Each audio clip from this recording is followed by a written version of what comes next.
Hello and welcome to NR classes. मैं engineer Vishnu Kumar आपका स्वागत करता हूं। पिछले क्लास में जो हमने सीखा था वो आव्यू चैप्टर में मैंने बहुत सिंपल चैप्टर लिया। सिंपल सी चीज़ मैंने आपको पिछले क्लास में बताया था। मैंने आपको ये बताया था कि किस तरीके से दो आव्यू का एडिशन, सब्ट्रैक्शन, मल्टीप्लिकेशन होता है। एडिशन सब्ट्रैक्शन के बारे में मैंने आपको ये बताया था कि बहुत ही आसान होता है। मल्टीप्लिकेशन में मैंने आपको उसका नियम सिखाया था कि किस तरीके से मल्टीप्लाई करने के लिए जो कंडीशंस होते हैं, जो शर्तें होती हैं, वो उस शर्त को अगर लागू करेंगे हम लोग तब मल्टीप्लिकेशन होगा। और अगर लागू कर दिया और मल्टीप्लिकेशन हो गया, फिर मल्टीप्लिकेशन करके मैंने सिखाया था आपको कि मल्टीप्लाई किस ढंग से करते हैं, रो को कॉलम से और रो में लिखते हैं। तो वो मैंने आपको पहले जितने भी था पहला फर्स्ट वीडियो उसे मैंने आपको बताया था। आज जो हम लोग सीखने वाले हैं, आपने बहुत ही इंपॉर्टेंट चीज सीखा होगा, इसमें जाना होगा, सुना होगा आपने। दो प्रकार का अवयव होता है जो बहुत फेमस होता है, सममित अवयव और विषम सममित अवयव। तो मैं इसका कंसेप्ट आपको सिखाता हूं। उसके बाद आईएससी में एक क्वेश्चन बड़ा ही फेमस आता है कि किसी भी वर्ग अवयव को एक सममित और विषम सममित के योग के रूप में लिखा जा सकता है। तो ये दो चीजें मैं आपको आज सिखाता हूं। तो शुरुआत करता हूं, सबसे पहले कंसेप्ट समझ लेते हैं कि सममित अवयव किसको कहते हैं। सममित अवयव, सममित अवयव, सिमेट्रिक मैट्रिक्स इसको बोलते हैं इंग्लिश में। सममित अवयव का मतलब ये होता है कि ए आई जे, हम लोग पता है कि हम लोग का जो नोटेशन होता है ए आई जे अवयव का, यहां देखिए बड़ी ब्रैकेट के अंदर ए अवयव हो गया। तो ए आई जे एक मैट्रिक्स, ऐसा मैट्रिक्स जिसमें सपोज इसका नाम रख दिया, हमने ए रख दिया, ठीक है जी, ए रख दिया, ए बराबर ए आई जे। और बाकी इसका कोटि जितना भी एम क्रॉस एम, तो उसके अनुसार ही संभव वैल्यू आई और जे का होता है।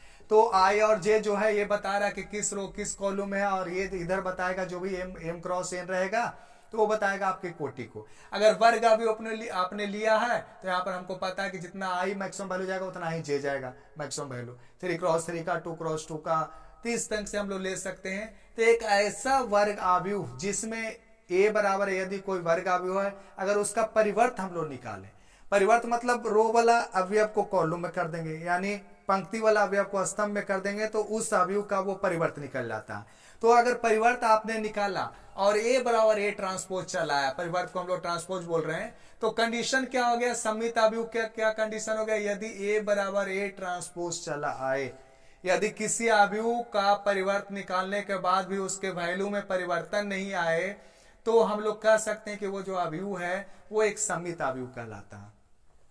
विषम सममित के लिए क्या कंडीशन है, ये हो गया सममित अवयव के लिए कंडीशन। विषम सममित के लिए जो मैं लिख रहा हूं आपको, ये भी बड़ा फेमस है, विषम सममित, विषम सममित अवयव, विषम सममित अवयव। विषम सममित के लिए मैं क्या कंडीशन बता रहा हूं कि आपको यदि ए बराबर या ए डैश बराबर माइनस ए के बराबर हो, या ए बराबर माइनस ए डैश के बराबर हो, यानी किसी भी अवयव का हम लोगों ने ट्रांसपोज निकाला, हम लोगों ने परिवर्त किया, और वो पहला जो अवयव दिया हुआ था ये उसका माइनस साइन के साथ आता, तो हम लोग कह सकते हैं कि ये जो ए अवयव है उसका नाम विषम सममित या स्क्यू सिमेट्रिक मैट्रिक्स हम लोग बोल सकते हैं। तो ये हो गया बेसिक डिफिनेशन हो गया कि ए आई जे यदि ए बराबर ए डैश बराबर हो जाए तो सममित कहलाता है, ए डैश बराबर माइनस ए हो जाए या ए बराबर माइनस ए डैश हो तो विषम सममित कहलाता है। लेकिन जो मायने जो रखता है, जो मैं आपको सिखाने की कोशिश करने वाला हूं, वो मैं बताने वाला हूं आपको कि किस तरीके से किसी अवयव को, किसी वर्ग अवयव को एक सममित और विषम सममित के योग के रूप में लिखा जा सकता है, जो कि आईएससी का में आपको पूछा जाता है। अभी पूछा जाता, पहले पूछा जाता था। तो चलिए मैं इसको लिखता हूं पहले स्टेटमेंट को कि किसी भी वर्ग अवयव को, किसी भी वर्ग अवयव को, किसी भी वर्ग अवयव को एक सममित तथा विषम सममित, विषम सममित अवयव के योग के रूप में लिखा जा सकता है, लिखा जा सकता है। अब सममित और विषम सममित का आप कंसेप्ट तो सीख गए। अब इस स्टेटमेंट को देखिए, जैसे मान चलिए आपके सामने मैंने एक उदाहरण ले लिया।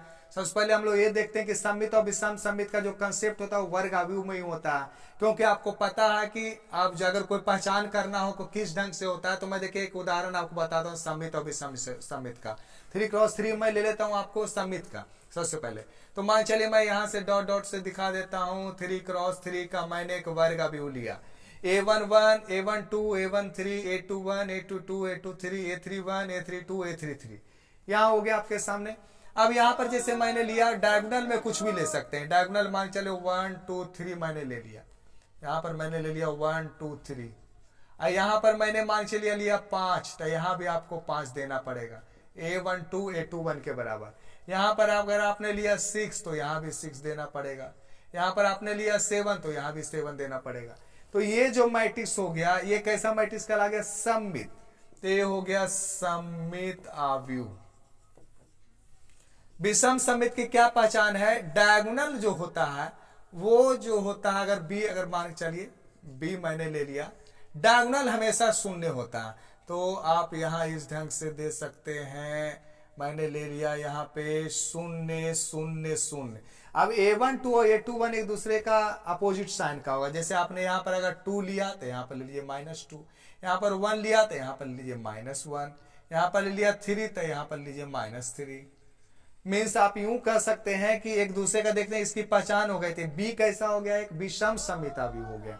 तो लिखिए कि ये विषम सममित आव्यूह, विषम सममित आव्यूह है। अब यही मुझे चाहे कि किसी भी आव्यूह को सममित और विषम सममित के योग के रूप में लिखा जा सकता है। तो कन्वर्ट आप सोचिए कि अगर कोई आव्यूह है, एक कोई आव्यूह है, A + A ट्रांसपोज करके देखते हैं कैसा आव्यूह आता है। तो ये भी एक कंसेप्चुअल चीज है, तो मैं इसको मिटाकर आपको लिखता हूं, समझने की कोशिश कीजिएगा इस बात को। अगर नोट करना तो नोट कर सकते हैं आप वीडियो को बार बार जब देखेंगे ना तो बहुत अच्छे ढंग से समझ में आ जाएगा आपको। अब इसको देखिए, कंसेप्ट को मैं बेहतर ढंग से आपको समझाता हूं एक उदाहरण के द्वारा। जैसे मैंने आपको एक मैट्रिक्स लिया, मैट्रिक्स मैंने ले लिया 1 2 3 0 5 3 1 -1 3, ऐसा कुछ मैंने ले लिया, या 2 यहाँ पर एट रैंडम मैंने एक मैट्रिक्स लिया है। ठीक है जी, नो कोई प्री डिटरमाइंड मैट्रिक्स नहीं है कि कहीं से मैंने उठाया, अपने मन से मैंने एक मैट्रिक्स लिया 3 × 3 का, एक वर्ग आव्यूह है। एक ऐसा आव्यूह है जी वर्ग आव्यूह कि इसमें number of row number of column दोनों का समान है, पंक्ति की संख्या 3, स्तंभ की संख्या 3। अब हम लोग इसका ट्रांसपोज निकाले, परिवर्त निकाले, तो A' कितना हो जाएगा जी? A' बताएंगे आप? 1 2 3 0 5 3 1 -1 2। सही है। अब दोनों को अगर जोड़ दिया जाए A + A ट्रांसपोज, तो A + A ट्रांसपोज हम लोग करेंगे, परिवर्त के साथ जोड़ें, कितना आ रहा है? 2, यहां पर 2, यहां पर आ गया 4 2 10 2, यहां पर 3 1 4 2, यहां पर 2 2 4। अब इसको भी आप गौर से देखें तो देखिए, 2 तो यहां 2, यहां 4 तो यहां 4, यहां 2 तो यहां 2। इट मीन्स आप देख सकते हैं कि ये जो आप देख रहे हैं ये दोनों अवयव समान आ रहा है, ए वाला अवयव समान आ रहा है, ए वाला अवयव समान आ रहा है। तो हम लोग कह सकते हैं कि ये कैसा अवयव हो गया? सममित अवयव हो गया, सममित अवयव हो गया। अब इसको अगर हाफ से भागा भी आप देते हैं, अगर आपने हाफ से भागा दे दिया, हाफ A + A ट्रांसपोज, तो आपके पास कितना आएगा? 1 1 2 1 5 1, यहां पर 2 1 2। अभी भी देख लीजिए आप, अभी भी ये दोनों समान है, ये वाला समान है और ये वाला समान है, बाकी डायगोनल में कुछ भी है उससे कोई मतलब नहीं है। तो ये कैसा अवयव है? सममित अवयव। तो हम लोग कह सकते हैं कि यदि एक कोई भी वर्ग अवयव लेते हैं, उसके परिवर्त के साथ जोड़ते हैं तो सममित अवयव आता है, और उसको हाफ से भागा देंगे या 3 से किसी से भागा देंगे तो सममित ही रहेगा। इसके भागा दे, क्योंकि इसका भागा देना मतलब इसका जो अवयव उसमें भाग आप दे रहे हैं। सही है जी। तो मान चलिए इस अवयव की बात करें तो हाफ A + A ट्रांसपोज वाला ये वाला आपको आया। अब अगर माइनस अगर करते हैं तो कितना आता है? इसको अगर आपने लिख लिया तो मैं माइनस सिखाता हूं कि A - A ट्रांसपोज क्या आएगा। जैसे मैं लिखता हूं A - A ट्रांसपोज, तो कितना आएगा जी? देख लीजिए आपके सामने मैं लिखता हूं A - A ट्रांसपोज। चलिए A - A transpose, A - A transpose 1 में 1 गया, 0 2 हो गया, -2, 5 में 5 गया 0, 3 1 4 हो गया, 1 - 3 -2 -1, अब -3 -4, यहाँ पर 2 - 2 क्या गया? 0 हो गया। ये आपको अभी हुआ। अब देखिए इसका विकर्ण 0 है, ये 2 है तो -2, 2 है तो -2, 4 है तो -4।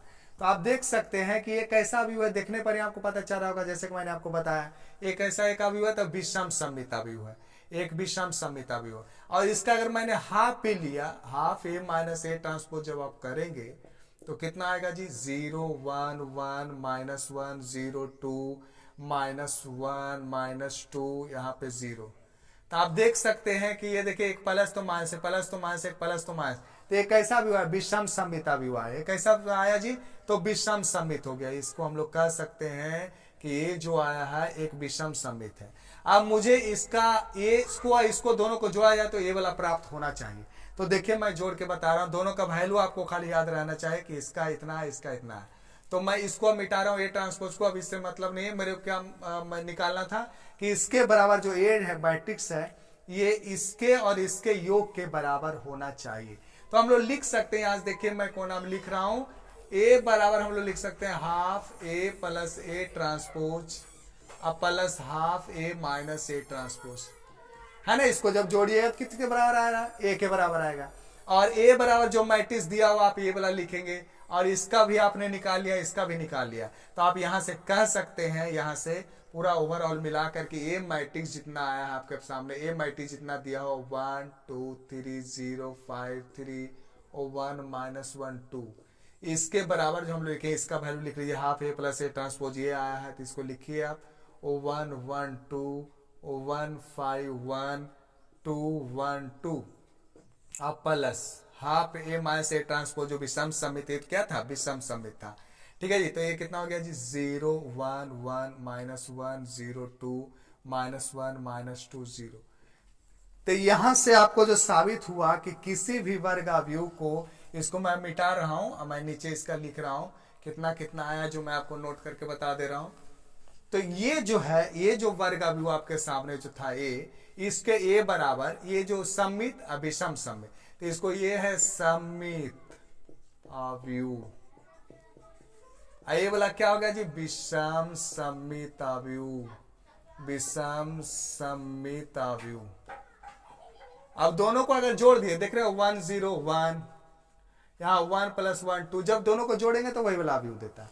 तो यूनिवर्सल ट्रुथ है ये, एक्चुअली यूनिवर्सल ट्रुथ ये बदलता नहीं है कि किसी वर्ग अवयव को एक सममित और विषम सममित के अवयव के योग के रूप में लिखा जा सकता है। तो यहां से हम लोग को फाइनली ये चीज कंक्लूजन निकला, हम लोग लिख सकते हैं कि यहां से यह साबित होता है, यहां से इसलिए किसी भी यानी ए को एक सममित तथा विषम सममित अवयव के योग के रूप में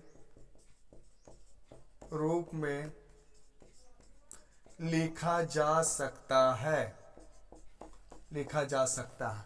तो मेरा बताने का आज का मकसद यही था कि आपको ये बताना कि किसी भी वर्ग अवयव को एक सममित और एक विषम सममित के अवयव के योग के रूप में लिखा जा सकता है। अब देखिए A minus A plus A transpose सममित था, ए माइनस ए ट्रांसपोज विषम सममित। अब वो दोनों को मैंने जोड़ा, मैंने हाफ इसलिए लगाया कि जब ये दोनों को जोड़ेंगे तभी ए आएगा, क्योंकि A plus A transpose A minus A transpose जोड़ तो 2a आ जाएगा। 2 तो लेना नहीं आपको, यहाँ पर ए को लिखना, तो यहाँ पर इसी कारण हाफ, तो चूंकि हाफ लगाने से भी कोई फर्क नहीं पड़ा, सममित रह गया विषम सममित। तो यहाँ पर से ये कंक्लूजन आपके पास निकल गया, ये आप आज सीख गए कि किसी वर्ग अवयव को एक सममित और विषम सममित के योग के रूप में लिखा जा सकता है। अगर एक अवयव कोई भी दिया हुआ वर्ग अवयव में, सममित का डिफिनेशन भी आप सीख गए कि यदि हम लोग ट्रांसपोज निकालें बराबर आ जाए तो सममित, ए बराबर माइनस ए ट्रांसपोज आए तो हम लोग कहते हैं विषम सममित आवे। तो ये दोनों कंसेप्ट भी आप सीख गए। तो आज के जितने भी लेक्चर, आज का जो जितनी भी देर आपने सीखा, तो इसको आप देखिए, समझने की कोशिश कीजिए। जो चीज़ नहीं आए तो आप ज़रूर कमेंट बॉक्स में आप बताएं, कोई भी प्रॉब्लम हो समझने में तो आप ज़रूर हम तक पहुँचाएँ, फीडबैक अपना दें। आज के लिए इतना काफ़ी है। थैंक यू सो मच, बहुत बहुत धन्यवाद सभी लोगों का।